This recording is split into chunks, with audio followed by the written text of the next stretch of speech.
Hello, dear students. Let's continue the last part of our story, Tucket's travels. As you know, in the previous part, we were talking about that the children found the trees, the plume of dust, which means the riders or the commanders, and the cloud, which means the storm, and they were thinking which one of these will be on them first. They reached the trees just as the edge of the clouds caught up with them. So they reached the trees in the same moment the cloud reached to them, which means that the storm reached before the commanders. 2 more feet and I would have died, Lottie whispered, and sank to the ground. Finally, they reached the trees and Lottie collapsed on the ground. She is very tired, as well as Francis and Billy. Francis dropped Billy like a stone. The boy fell without awakening and studied their location. Now, Francis finally, because he was holding and he's carrying Billy all the time, he put Billy down on the ground, and the boy, which means Billy, he didn't awake even when he fell on the ground from Francis' back. And here the writer described Billy like a stone, or compared Billy like a stone, because he is not moving at all, and used like, and this is a figurative language, which is simile. And then Francis studied their location, which means that he surveyed all the place. He looked around to see what is there in this place. What did he see? It was a meandering, dry stream bed with a row of stunted but leafy cottonwoods on each side. So he saw a stream bed, and the stream bed was meandering, which means it was curvy, it was twisted, it's not straight. And there were small, stunted, leafy woods or bushes all the sides of the stream bed. There was also stands of salt cedar. And you know, here the word stand, we use it as a collective noun for the group of trees. And there also here groups of cedar. And cedar, it's a kind of trees, thick and green. And while no water was evident, there is no clear water, the stream bed seemed moist. The stream bed was empty. There is no water inside it, but the soil was wet. Francis knew there was water beneath the surface, or the trees would have been dead. So Francis knew that there is no water in the stream bed, but the soil in the stream bed here, as you see, it's wet. And there are green trees all around and bushes around, which means that beneath this soil there is water. So how they will get this water out?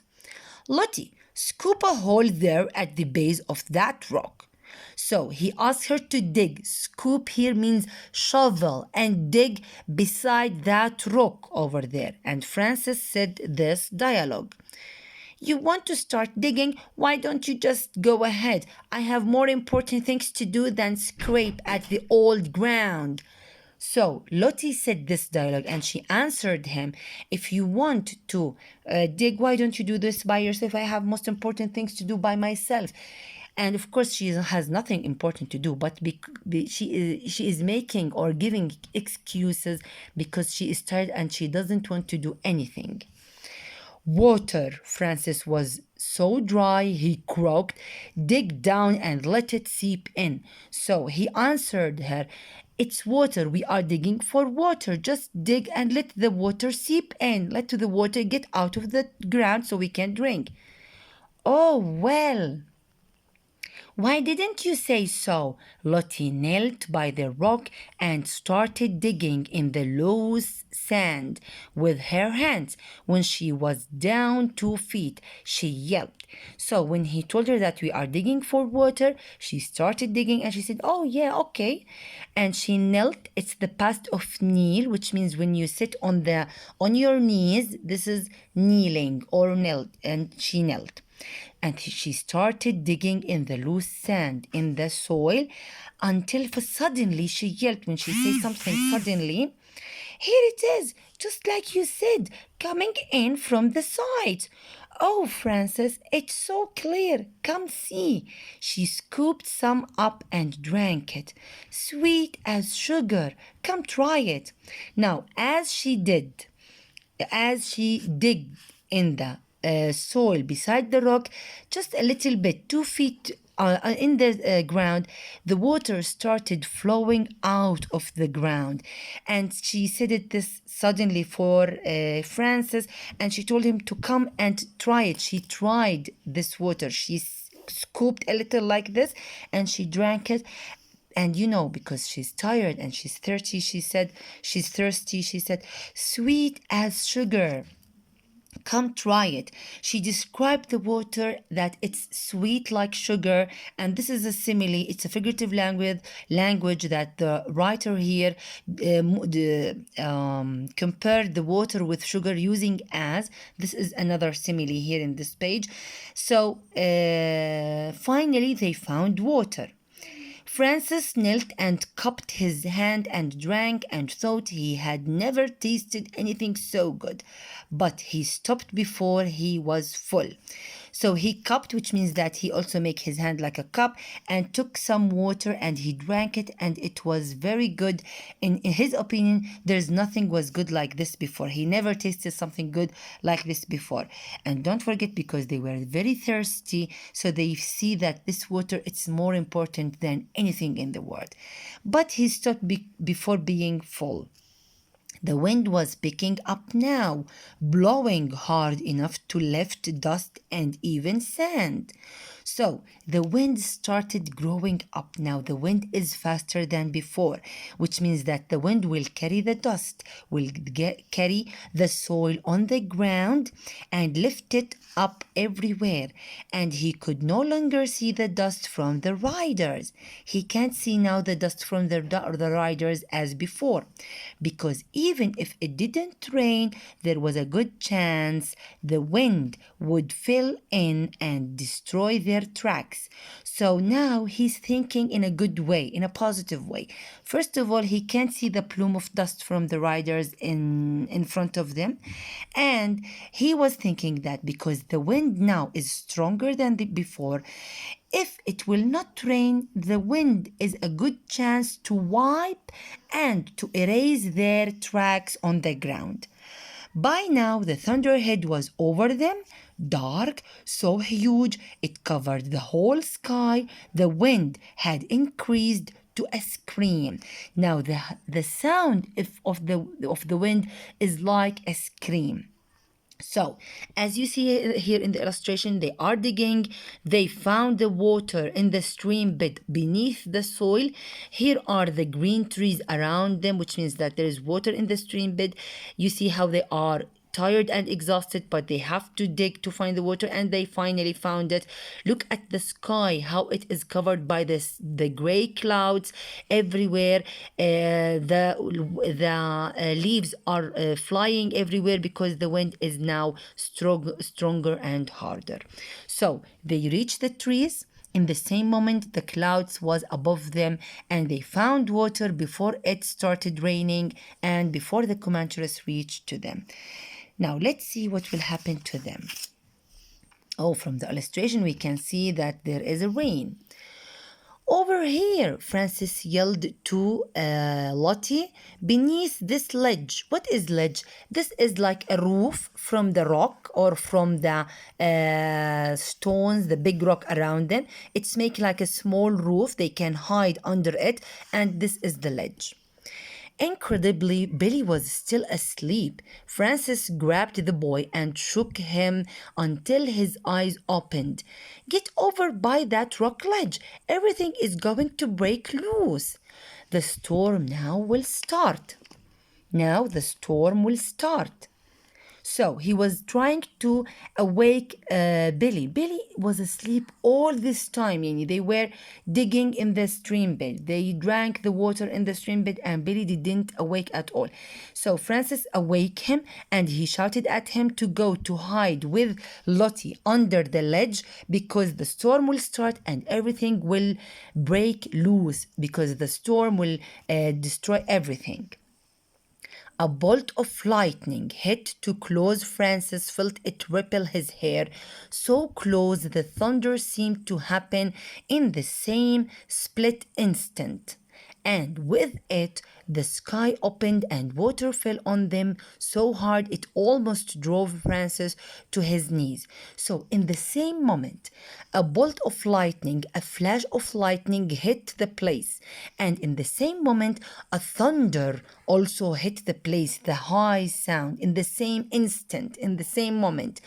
And in the same moment the sky opened and started giving water heavily. The rain started falling down heavily,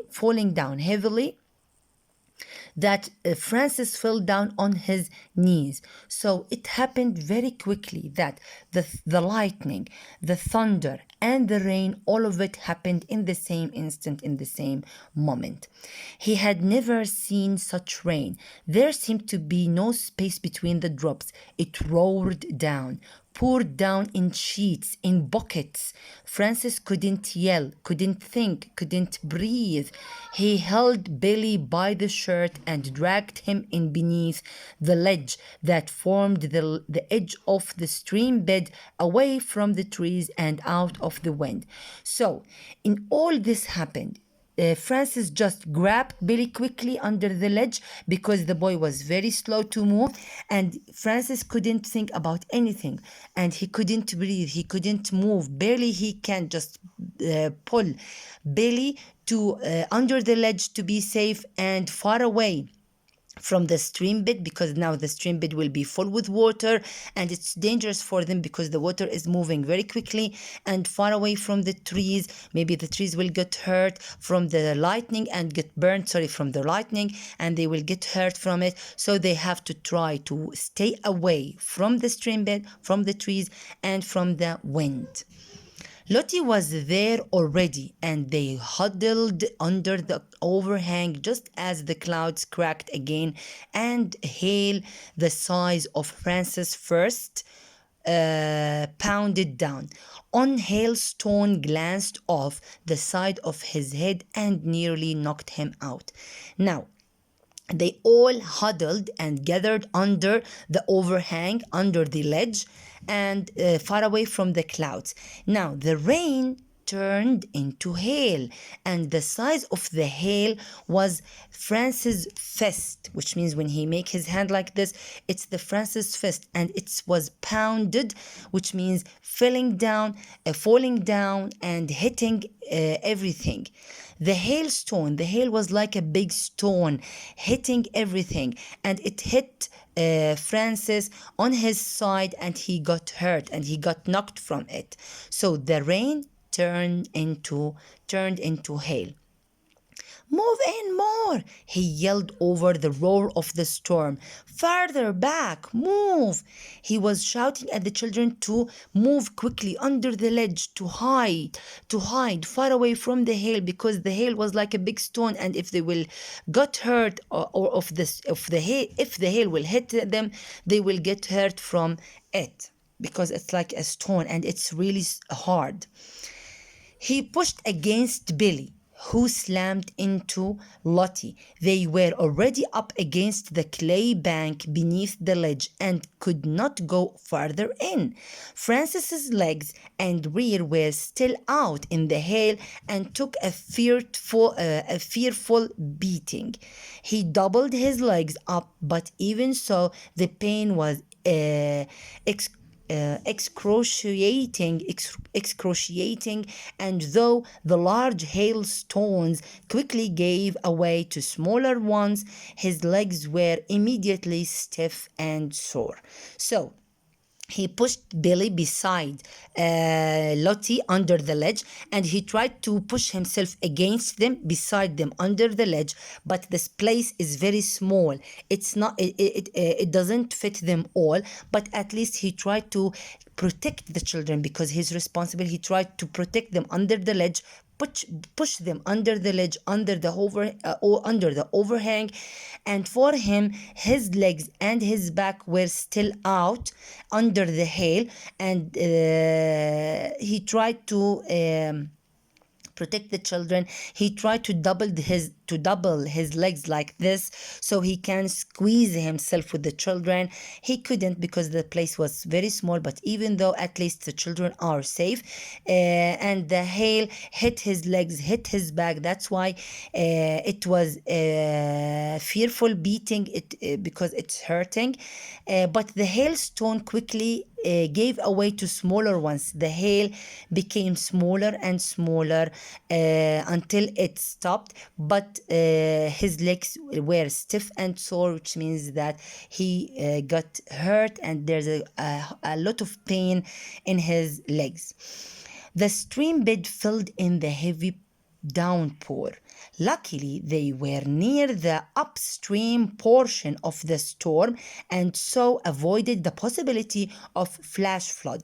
Now, as we said that they were hiding far away from the stream bed, far away from the rain, far away from the trees and from the wind, because the rain make flood inside the stream bed, and because they are upstream portion, they are in the part that up away from the stream, or the flood would take them and pull them with them. So that's why they were lucky that they hid far away from the stream bed, which would have gouged them out of the overhang and taken them downstream to drown. So they are lucky that they are far away from the water in the stream bed that turned to flood, because it is dangerous that it could pull them in the stream bed and they could drown and die.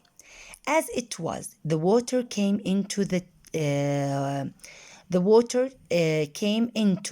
pocket beneath them and turned the dirt to mud, and soon they were sitting in a waist-deep hole of thick mud and water. So everything around them, the dirt, the soil, turned into mud because the water seeped everywhere. So they are sitting now in a thick mud and water. And just as soon, in minutes, the rain had stopped, the clouds had scudded away, and the sun was out cooking the mud dry. So, in minutes, everything stopped. The rain stopped. The cloud disappeared, scudded away, went away, and the sun was out. The sun rose out, appeared out again between the clouds, cooked the mud dry. Now, as you know that who is cooking? Only people. When we give human characteristics to things, this is called personification. Because the sun can't cook, but because the sun will heat the mud and make it dry, not moisty anymore, so as if the sun is cooking the mud. So this is personification when we give human characteristics, which is cooking, to things which is sun, because the sun can't cook, only people can cook. So here is another figurative language, which is personification, that the sun will make the mud dry and not moisty anymore. So here they faced the huge storm, the dangerous storm, including the lightning, the thunder, the wind, the flood, but they were protected under the ledge, away from the flood, away from the rain, away from the hail that was like stones, and now everything stopped and still they are safe. And there is no chance to see even the Comanches. There is no sign for the Comanches around them. What happened to them? Maybe the Comanches ran away from the storm, as well as the children hide from the storm, because when the hail will hit the horses and hit the Comanches, they will get hurt. So Francis was sure that the Comanches ran away and escaped from the storm, from the hail, from the flood also. That's why now the children are safe and they are not thirsty anymore, even they are tired and they are exhausted.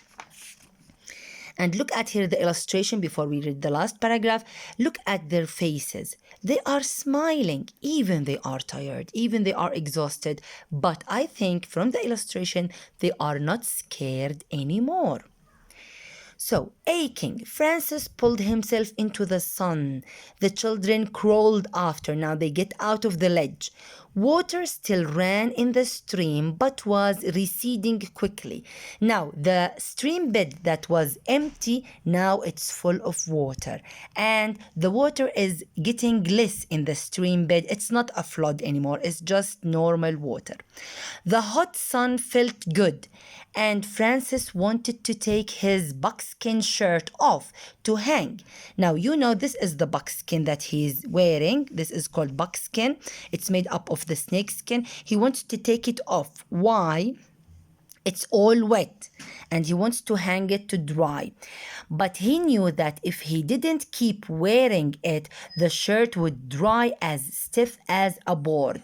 So this buckskin, if he will take it off and hang it to dry, it will dry and it will be like a board, very hard, very stiff. That's why he wants to keep wearing it, so it won't become hard like a board. And this is here another simile when the writer compared the shirt with a board, because this shirt is made up of the snake skin, the animal skin.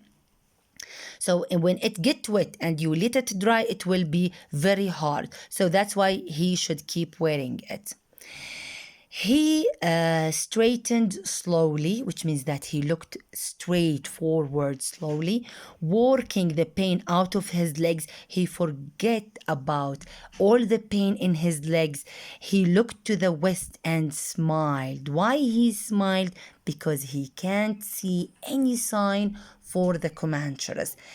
There would be no tracks after all. There is no footprint for them after all. Why? Because of the rain, because of the wind, because of the storm, it wiped out all their tracks on the ground. So there is no sign for the Comanches. The Comanches disappeared. No Comanches anymore in the place, and they are safe. So even they are tired, they are exhausted. He feels pain in his legs because of the hailstone. They faced this very dangerous storm, but they are happy because they can't see any track, any sign for the Comanches, and all the tracks that left behind them, it was all erased and it was all disappeared because of the rain and the wind. So they are now safe and happy. So as you see in this story, luck played a very important role with the children when the rain came, when the storm started, when the wind also brushed all their tracks, and also when they found water in the stream bed, when they dug and found it so they can ease their thirst, and also the rain eased their thirst. And the Comanches disappeared.